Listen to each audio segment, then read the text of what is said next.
Market లో invest చేసి మీ డబ్బులు డబుల్ చేసుకోవాలనుకుంటున్నారా? సుందరరామిరెడ్డి గారి లైవ్ సెమినార్ కి అటెండ్ అవ్వండి.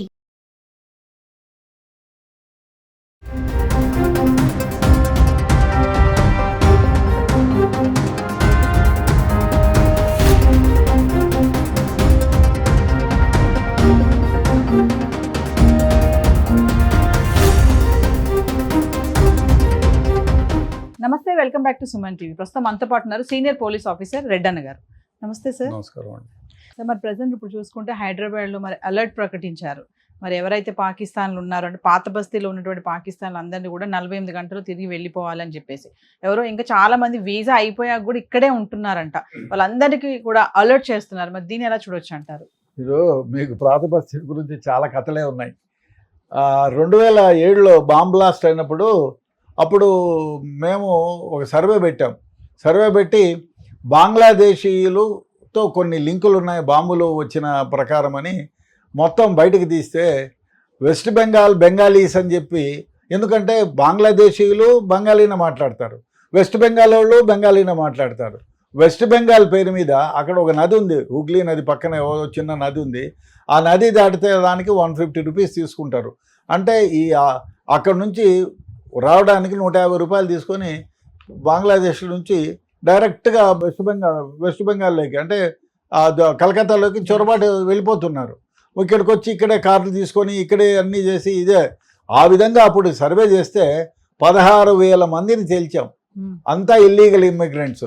అందరికి చాలా మందికి కార్డులు ఉన్నాయి. వాళ్ళంతా చెప్పేది ఏమంటే బంగారు పని చేసుకోవడం, మేము అంతా కలకత్తా నుంచి వచ్చామని. ఎందుకంటే వెస్ట్ బెంగాల్ వాళ్ళు వీళ్ళు బంగ్లాదేశ్ వాళ్ళు ఒకటే భాష మాట్లాడతారు, ఒకే రకం రేస్ ఉంటుంది. ఐడి కార్డులన్నీ ఇక్కడే పెట్టుకున్నారు. సో ఆ విధంగా వాళ్ళని వదిలిపెట్టాల్సింది. ఇక పాకిస్తాన్ విషయానికి వస్తే ఓల్డ్ సిటీలో చాలామంది బంధువులు ఉన్నారు. ఇక్కడ చాలామంది బంధువులు ఇచ్చిపుచ్చుకోవడాలు ఉన్నాయి. సమ్మర్లలో అక్కడికి వెళ్తారు, అక్కడ వాళ్ళు ఇక్కడికి ఉంటారు. ఇది మామూలు. మన సానియా మీర్జా కూడా అక్కడే పెళ్లి చేసుకుంది కదా.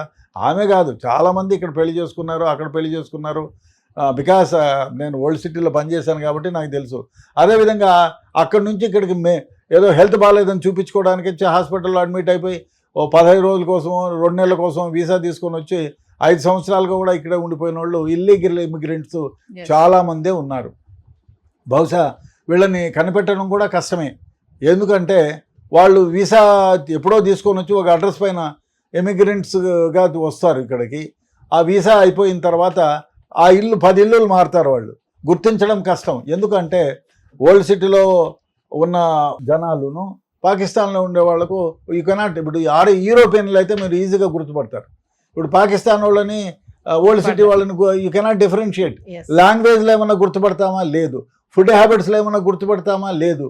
పోనీ టెంపుల్స్కి ఇక్కడ పోయేటప్పుడు గుర్తుపడతాం. Same kind of namaz, same kind of everything.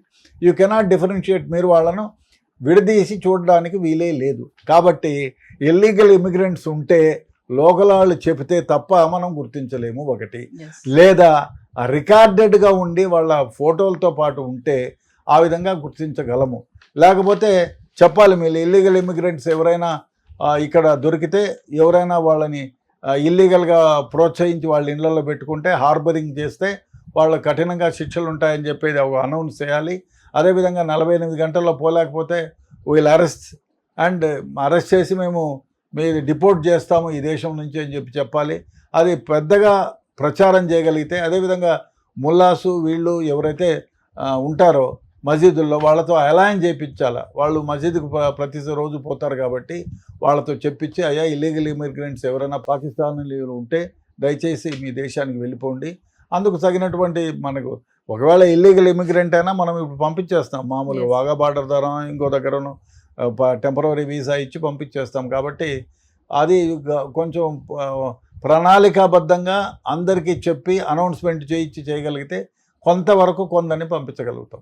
Sir, మరి మామూలుగా ఇప్పుడు మనం చూసుకుంటే పాకిస్తాన్కి భారత్ నుంచి కొంచెం అన్నీ కూడా భద్రతా ఏర్పాట్లు కానీ కొన్ని అన్నీ కూడా ఆపేస్తున్నామని చెప్పి కూడా న్యూస్ చెప్తున్నారు. ఇదేంటి సార్? మరి ఇప్పుడు మనకి 1960లో సింధు నదీ ప్రాంతం, అంతే. సింధు నదికి 6 ఉపనదులు ఉన్నాయి. అందులో 3 వాళ్ళ వైపు ఉన్నాయి, డౌన్కి వెళ్ళేటివి ఉన్నాయి, 3 అప్పుకు వచ్చేటివి ఉన్నాయి. సో ఈ 6 నదుల్లో 3 నదులు వాళ్ళు వాడుతున్నారు. మనం ఒప్పందం ప్రకారం అంటే సిమ్లా ఒప్పందం జరిగింది 1960లో. సో 60లో నెహ్రూ గారు ఈ ఒప్పందాన్ని పెట్టారు. సో దాన్ని 60 ఏళ్ళు అయిపోయింది కదా ఇప్పుడు, కాబట్టి మేము ఆ ఒప్పందాన్ని కట్టుబడము, సింధు నదీ జలాలు మీకు ఇవ్వము అని చెప్పి నిన్న ప్రైమ్ మినిస్టర్ గారు ఆయన హ్యాస్ టేకెన్ ఎ డెసిషన్. అదేవిధంగా మనం ఆ సింధు నది జలాలను మీకు పంచమని చెప్పంగానే వాళ్ళు ఏం చేశారు, ఎందుకంటే అది జీవనాడి వాళ్ళకి. ఏదైతే వాటర్ మనం స్టాప్ చేస్తే వాళ్ళకు తాగునీరు సాగునీరుతో ఇబ్బంది పడతారు. సో ఆ ఉద్దేశంతో వాళ్ళు మన మధ్య వాళ్ళు ఏమంటున్నారు, మన దేశంలో ఉండేటువంటి ఎవరైతే వాళ్ళ ఆఫీసెస్ ఉన్నాయో వాళ్ళందరినీ కూడా మేము విత్డ్రా చేసుకుంటాము, బార్డర్లన్నీ కూడా సీజ్ చేస్తాము, క్లోజ్ చేస్తాము, మా వ్యాపార సంబంధాలను కూడా తీసుకుంటామని. వాళ్ళు బార్డర్లు సీల్ చేసుకుంటే మనకేమీ నష్టం లేదు, ఎందుకంటే పాకిస్తాన్ నుంచే మన దేశానికి చాలామంది వస్తారు. ఎందుకు వస్తారంటే మెడికల్ ఎమర్జెన్సీకి దాదాపు భారతదేశంలో ఉండే మెడికల్ ఫెసిలిటీస్ యూరోపియన్ దేశాల్లో కూడా లేవు. So especially Hyderabad is a medical hub. కాబట్టి ఇతర దేశాలు దాదాపు 120-130 కంట్రీస్ నుంచి భారతదేశానికి వచ్చి భారతదేశంలో ఉండే హైదరాబాద్కు వచ్చి ఇక్కడ ట్రీట్మెంట్ చేసుకుంటారు. అదేవిధంగా హైదరాబాద్కు మామూలుగా ఈ మెడికల్గా వచ్చి దాదాపు ఒక నెలకు 1000 మంది అయినా వస్తూ ట్రీట్మెంట్ తీసుకుంటూ ఉంటారు. సో ఇప్పుడు కూడా చాలామంది హాస్పిటల్స్లో అడ్మిషన్లో ఉన్నారు. సో కాబట్టి వాళ్ళకే అది నష్టం. వాళ్ళు బార్డర్లు క్లోజ్ చేస్తాము, ఇమిగ్రెంట్స్ క్లోజ్ చేస్తాము, మా దగ్గర ఉన్న మీ అధికారులను వెనక్కి పంపించండి అని చెప్తే మేము కూడా మీ అంబసీని క్లోజ్ చేయండి బాబు, మీ వాళ్ళు వెళ్ళిపోమని చెప్పి మన వాళ్ళు పిలిచి వాళ్ళకు సందేశం ఇచ్చారు. 7 days ఏదో టైం ఇచ్చారు. They will go away. ఒక 30 members 20 members పెట్టి మిగతా వాళ్ళంతా వెళ్ళిపోతారు. మన దేశం వాళ్ళని కూడా అదే విధంగా చెప్తారు, మన వాళ్ళు వచ్చేస్తారు. ఇంకా వాళ్ళు చెప్పిన ప్రకారం వాళ్ళు ఏమంటే మాతో వ్యాపార ఒడంబికలను కూడా క్లోజ్ చేస్తామని. మనతో వాళ్ళతో వ్యాపారం ఏముంటుందండి, ఏం లేదు. అదే మీరు చైనాతో చెప్పండి, మనకు వ్యాపార సంబంధాలు ఉన్నాయి. యుఎస్తో చెప్పండి, మనకు వ్యాపార సంబంధాలు ఉన్నాయి. జపాన్తో చెప్పండి, మనకు వ్యాపార సంబంధాలు ఉన్నాయి. పాకిస్తాన్తో ఏమున్నాయి, ఏమైనా ఇంపోర్ట్ చేసుకుంటే మన దగ్గర నుంచి వాళ్ళు తీసుకెళ్ళాలి తప్ప వాళ్ళ దేశంలో ఏముంది. అదేవిధంగా ధాన్యము, పప్పు, ఉప్పు, మిగతా ధాన్యాలు కూడా మన దగ్గర నుంచి పోవాల్సిందే. చాలా తక్కువ, ఎందుకంటే పాపులేషన్ పెరిగిపోయింది, ఇన్ఫ్లేషన్ రేట్ విపరీతంగా ఉంది, చాలా విధాలుగా అల్లర్లలో ఉన్నారు వాళ్ళు. ఆ విధంగా వాళ్ళు చాలా చిక్కుల్లో ఉన్నారు. అయినా కూడా వాళ్ళు ఈ విధమైనటువంటి ప్రకటన చేయడం చాలా ఒక దుశ్చర్యగానే భావిస్తారు. ఏదేమైనా సరే ఈ పహల్గాం దాడి తర్వాత భారత్ పాక్ సంబంధాలు చాలా దెబ్బతిన్నాయని చెప్తున్నా ఉన్నారు. మరి అంటే ఏమేమంటారు, అసలు ఏమేమి విభాగాల్లో చూసుకుంటే? ఇప్పుడు ఇమిగ్రెన్సీ ఉండదు, మనవాళ్ళు వాళ్ళకు పోయేదానికి లేదు, వాళ్ళ మన దగ్గరకు రావడానికి లేదు. వ్యాపార పరంగా కూడా మన వ్యాపారాలు వాళ్ళ దగ్గర, వాళ్ళ వ్యాపారాలు మన దగ్గర ఏమంటే బంద్ అయిపోతాయి. ఇంకా వాటర్ ఎలాగూ బంద్ అయిపోయింది. అదేవిధంగా మిగతా మామూలుగా ట్రైన్ పోయేది, కొన్ని బస్సులు పోయేది వాఘా బార్డర్ నుంచి, అవన్నీ కూడా బంద్ అయిపోతాయి.